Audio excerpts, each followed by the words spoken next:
कहते हैं कि इतिहास खुद को दोहराता है। दिल्ली की सियासी जमीन पर एक पिता ने अपनी पुत्री को अपनी विरासत सौंपने के लिए एक व्यक्ति का चुनाव किया। उस व्यक्ति ने यह तय किया कि पार्टी के संगठन को मजबूत करने के नाम पर ओल्ड गार्ड्स की विदाई का रास्ता तैयार हो। इस बड़े फैसले ने 6 केंद्रीय मंत्रियों और 6 मुख्यमंत्रियों की कुर्सी खाली और पहली बार सरकार को संसद में अविश्वास प्रस्ताव का भी सामना करना पड़ा। लेकिन फिर भी यह चलता रहा।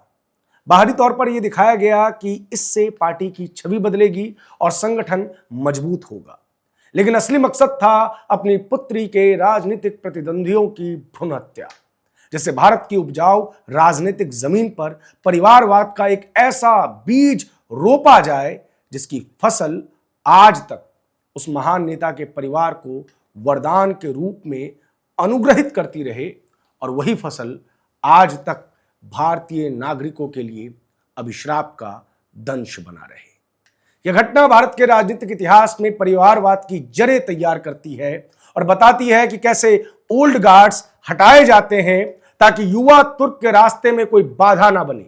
यह महान प्लान इतिहास के पन्नों में कामराज प्लान के रूप में दर्ज है, जिसकी नींव तो पंडित नेहरू ने इंदिरा की राजनीतिक गोटियां सेट करने के लिए डाली थी, लेकिन उसका प्रयोग आज भी पंडित नेहरू की कांग्रेस के राजनीतिक विरोधी सामंतवाद और परिवारवाद के खिलाफ कथित लड़ाई लड़ने वाले सामाजिक न्याय के मसीहा करते रहे हैं। ताजा मामला लालू परिवार से है।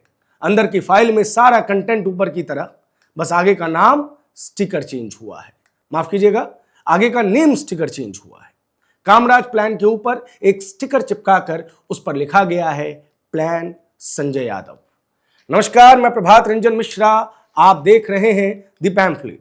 बिहार चुनाव में हुई राजद की शर्मनाक हार ने पार्टी के भीतर एक विद्रोह तो पैदा किया है। इतनी बुरी हार के पीछे क्या कारण रहे, इस पर भी मंथन चल रहा है। इस मंथन से एक व्यक्ति विशेष के लिए केवल विष निकल रहा है, क्योंकि अमृत का पान तो वो व्यक्ति पिछले 10 वर्षों से कर रहा है। 2012 में दिल्ली में काम कर रहे संजय यादव कैसे इतने महत्वपूर्ण हो जाते हैं कि सभी दरबारी पत्रकार उन्हें राजद का चाणक्य तक घोषित कर चुके थे। जीत का सहरा तो उनके सिर बंध ना सका, लेकिन हार की जवाबदेही भी खुले रूप से स्वीकार ना करना संजय यादव की राजद के भीतर पैठ को बताता है। लालू यादव को 2013 के दौरान सजा सुनाई जाती है और उन्हें जेल जाना पड़ता है। इस घटनाक्रम के बाद पता सिर्फ लालू यादव का नहीं बदलता, संजय यादव का भी बदलता है। तेजस्वी उन्हें फुल टाइम सलाहकार के रूप में पटना ले जाते हैं। 2015 विधानसभा चुनाव जेडीयू ने राजद गठबंधन के साथ मिलकर लड़ा था। उसी दौरान संघ सर संचालक मोहन भागवत का आरक्षण पर दिया गया एक बयान काफी सुर्खियों में आया था, जिसको तोड़ मरोड़ कर राजद ने चुनावी कैंपेन में इस्तेमाल किया था। यह बयान बिहार विधानसभा चुनाव में गेम चेंजर साबित होता है और 2010 में मृत्यु शैया पर पड़ी राजद को संजीवनी के रूप में मिलता है। राजद इन चुनावों में सबसे बड़ी पार्टी बनकर उभरती है। सर संचालक मोहन भागवत के इस बयान को लालू के संज्ञान में संजय यादव लेकर आते हैं और यहां से संजय यादव तेजस्वी के करीबी से लालू के करीबी होने तक का सफर तय करते हैं। संजय को उप मुख्यमंत्री तेजस्वी यादव का निजी सचिव बनाया जाता है। अब तक भले ही राजद की कमान लालू यादव के हाथों में नजर आ रही हो, लेकिन सामंतवाद का कथित धुर विरोधी नेता अपनी इंदिरा का चुनाव भी कर चुका होता है और कामराज का भी। संजय यादव बिना लालू यादव की शह के रघुवंश प्रसाद सिंह जैसे दिग्गज नेता को पार्टी छोड़ने पर मजबूर नहीं कर सकते। रघुवंश बाबू ने अपने अंतिम समय में लालू यादव का त्याग किया। लालू यादव के साथ कंधे से कंधा मिलाकर चलने वाले नेता उनसे अलग होते रहे और ये सब लालू यादव की मर्जी के बिना संभव नहीं था। चाहे वो रामकृपाल यादव हो या पिछले 1 वर्षों से राजद से दूर जगदानंद सिंह। जैसे जैसे संजय का कद बढ़ा, लालू के बूढ़े शेर विदा होते रहे। इस बीच 2019 के लोकसभा चुनाव में राजद की करारी हार हुई और पहली बार तेजस्वी के नेतृत्व पर सवाल उठने शुरू हुए।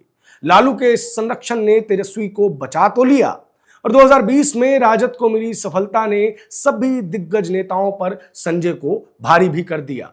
लेकिन इसी बीच परिवार के भीतर संजय यादव के प्रभाव ने ही परिवार को तोड़ने की प्रक्रिया शुरू कर दी।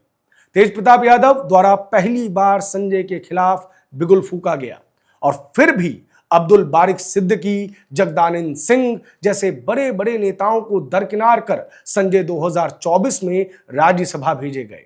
हरियाणा का एक व्यक्ति बिहार की एक क्षेत्रीय पार्टी से राज्यसभा सांसद बन गया। 2025 के विधानसभा चुनाव से पूर्व ही संजय ने अपने खिलाफ आवाज उठा चुके तेज प्रताप यादव को ठिकाने लगा दिया।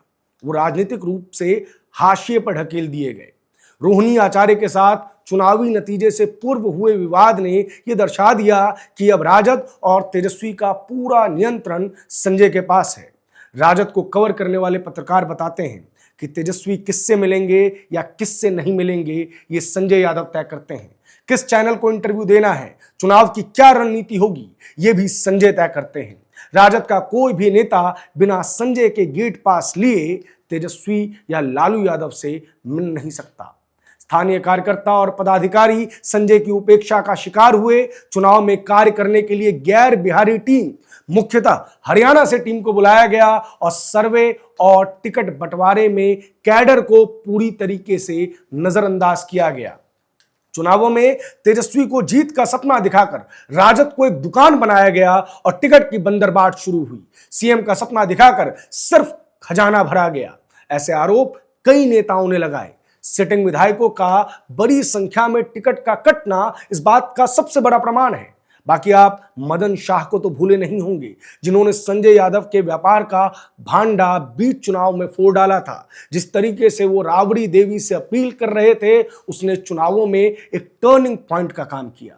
लेकिन फिर भी पेड पीआर तंत्र के सहारे खुद को बिहार का चाणक्य घोषित करवाने वाला हार की जिम्मेदारी तक नहीं ले पा रहा है और अब तक उसका पद पे बने रहना ये बता रहा है कि तेजस्वी वही गूंगी गुड़िया है जिसकी कमान संजय के हाथ में है। कहां तो लालू ने अपने पुत्र को सीएम बनाने की चाहत में कामराज खड़ा किया, बड़े बेटे की राजनीतिक महत्वाकांक्षा की कुर्बानी दे डाली। कहां इस कामराज ने पूरी पार्टी को ही अपने इर्द गिर्द कर डाला।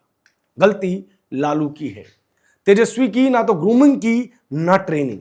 शासन किया भी तो ऐसा कि एंटी इनकम्बेंसी बेटे तक सीमित नहीं है, शायद पोते तक भी जाएगी। पंडित नेहरू की बेटी को पहले जवाहर के साथ राजनीति सीखने का मौका मिला, फिर शास्त्री जी का आशीर्वाद भी मिला।